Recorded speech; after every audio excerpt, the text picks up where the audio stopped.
December 2010. The biting wind whipped across the desolate stretch of Gilgo Beach, a remote, almost forgotten corner of Long Island, New York. In the summer, this coastline might see a few beachgoers. In winter, it was a place of quiet solitude, frequented only by bundled-up dog walkers and the occasional angler. No one could have imagined that beneath the windswept dunes and tangled thickets of brush, a horrifying secret lay buried, waiting to be unearthed. The story of the Gilgo Beach murders, or at least how it began, didn't start with a murder investigation. It began with a search for a missing person, Shannan Gilbert.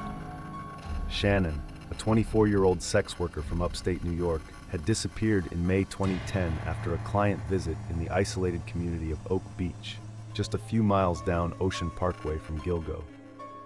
Police were initially searching for her, combing the dense vegetation along the highway, hoping to find any trace of the vanished woman. Then, on December 11, 2010, the search took an unforeseen, terrifying turn. A police officer, part of the search team, was navigating through a particularly dense thicket near Gilgo Beach. What he stumbled upon wasn't Shannan Gilbert, it was human remains. Skeletonized bones, meticulously wrapped in burlap sacks, strategically placed just off the busy road, yet eerily hidden from plain sight. The initial shock quickly morphed into absolute horror. Over the next few days, as the search intensified, more discoveries followed in rapid, chilling succession. One body became two, then three, then four. All found within a quarter-mile stretch, all adult women, all found similarly bound and hidden. These were quickly identified as the Gilgo Four: Maureen Brainard Barnes, Melissa Barthélemy, Megan Waterman, and Amber Costello. All four were young women who had worked as escorts and had gone missing between 2007 and 2010. The terrifying realization hit law enforcement like a cold wave. This wasn't an isolated incident. This wasn't even just one murderer. This was the work of a serial killer. A monster had been operating in the shadows of Long Island's idyllic coastline, using its remoteness as a dumping ground. The hunt for Shannan Gilbert had inadvertently ripped open a much larger, darker mystery, revealing a predator who had evaded capture for years. The quiet beach, once a place of peace, would forever be synonymous with a haunting secret, and the decades-long hunt for a killer had just begun. The discovery of the Gilgo Four had shattered the peace of Long Island, but the nightmare was far from over. What began as a focused search for missing Shannan Gilbert, and then the chilling realization of a serial killer, quickly escalated into a massive, unprecedented effort. Hundreds of law enforcement officers, cadaver dogs, and specialized teams descended upon the remote, often treacherous marshlands along Ocean Parkway. They meticulously combed through dense thickets, battled harsh winds, and endured the biting cold, hoping to find more clues, but dreading what else they might unearth. Their fears were soon confirmed, tragically and horrifyingly. In the spring of 2011, as the weather warmed and the vegetation thinned, the search yielded more gruesome discoveries. Not one, but 6 additional sets of human remains were found, scattered along the same desolate stretch of highway. Each new find added another layer of complexity and horror to the already perplexing case. Among these new victims was Jessica Taylor, a young woman whose partial remains had actually been found years earlier in another area of Long Island. This suggested a much longer timeline for the killer's activities. But then came the truly unsettling finds: the remains of an unidentified Asian male, a skull belonging to an unidentified African-American woman, and, perhaps most heartbreakingly, the skeletal remains of a toddler, believed to be the child of the African-American woman. The final victim discovered in this grim series was eventually identified as Valerie Mack, whose remains, like Jessica Taylor's, were found in scattered locations, indicating a horrific dismemberment. These later discoveries introduced a terrifying complication. Not all of these victims fit the profile of the Gilgo Four. The diversity of the victims, an adult male, a child, and women who weren't necessarily escorts, led investigators down agonizing new paths. Theories began to circulate. Were there multiple killers operating in the area, perhaps even different groups responsible for different sets of victims?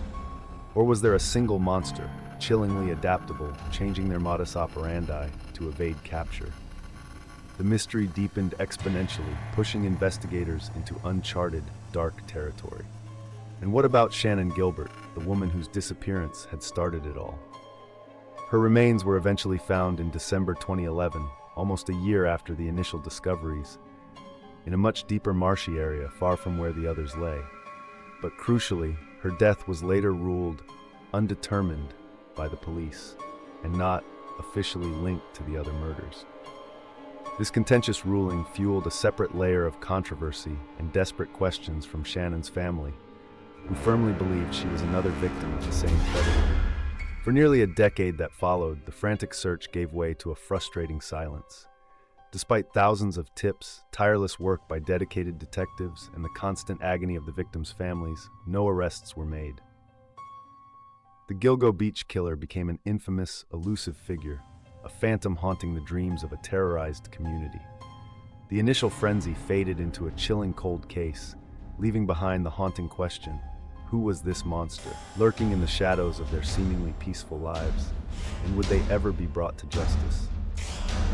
For nearly a decade after the horrifying discoveries, a chilling silence settled over the Gilgo Beach murders. Despite the initial frenzy, the massive search efforts, and thousands of tips pouring in, the case remained stubbornly cold.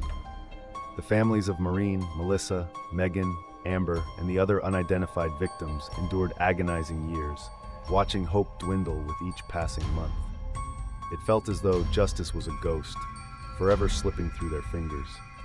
The Gilgo Beach killer had become an infamous enigma, a phantom that seemed destined to remain unmasked. But as the 2010s drew to a close, a quiet revolution was taking place in the world of forensics. Forensic genetic genealogy, FGG. This groundbreaking technology, which had already cracked other infamous cold cases, offered a glimmer of new hope. It involved taking DNA evidence, often minute samples meticulously preserved from crime scenes, and uploading them to public genealogy databases. The goal was not to find a direct match immediately, but to find distant relatives of the suspect, then build intricate family trees to narrow down potential individuals. It was like piecing together a massive, terrifying puzzle, one genetic link at a time. Recognizing the immense potential, and with a renewed commitment to solving the Gilgo cases, law enforcement established a dedicated multi-agency task force in 2020. This new team combined veteran cold case detectives with cutting-edge forensic experts, signaling a fresh, aggressive approach. They painstakingly re-examined every single piece of evidence from the original crime scenes, looking at it through the lens of modern science and new investigative techniques. Crucial pieces of evidence, once just fragments, now held new significance. A single male hair found on burlap wrapping used for one of the victims, Megan Waterman, became a critical starting point for FGG. Investigators also revisited the usage of burner phones, which the killer allegedly used to communicate with the victims, meticulously tracking their patterns and origins, hoping for a digital breadcrumb. Later, and perhaps most fatefully, the very mundane act of discarding a pizza box would yield DNA that would prove pivotal. While the public saw little outward progress for years, behind the scenes, these dedicated investigators were slowly, methodically closing in. They were building a profile, connecting the dots through generations of family trees, and patiently waiting for the precise moment to strike. The monster, who had operated with impunity for so long, was now, unknowingly, being tracked by the very strands of evidence he had left behind. The long, dark night of the Gilgo Beach cold case was about to give way to a chilling dawn, finally bringing the hunt for a monster to its most anticipated and terrifying phase. For years, the Gilgo Beach killer was a ghost, a terrifying shadow haunting Long Island's coastline. The cold case seemed impenetrable, a source of endless agony for the victims' families. But while the public remained in the dark, behind the scenes, the new task force, armed with forensic genetic genealogy, was relentlessly narrowing its focus. The single male hair, the burner phones, the agonizingly slow construction of family trees, every tiny piece of evidence was meticulously analyzed, converging on one chilling name. The breakthrough came, not with a sudden flash, but with the quiet, methodical precision of modern detective work. All the threads, pulled tight over years of dedicated investigation, led to a man named Rex Heuermann. Who was Rex Heuermann? To most, he was a 59-year-old married architect. He owned a seemingly legitimate business in Midtown Manhattan, a stone's throw from some of the city's most iconic buildings. He lived in Massapequa Park, Long Island, a quiet suburban community, just a few miles from where the victims' remains were discovered. He was a husband, a father, a neighbor. On the surface, he was utterly unremarkable, blending seamlessly into the fabric of everyday life. This chilling contrast between his mundane existence and the horrific crimes he was suspected of committing was almost impossible to reconcile.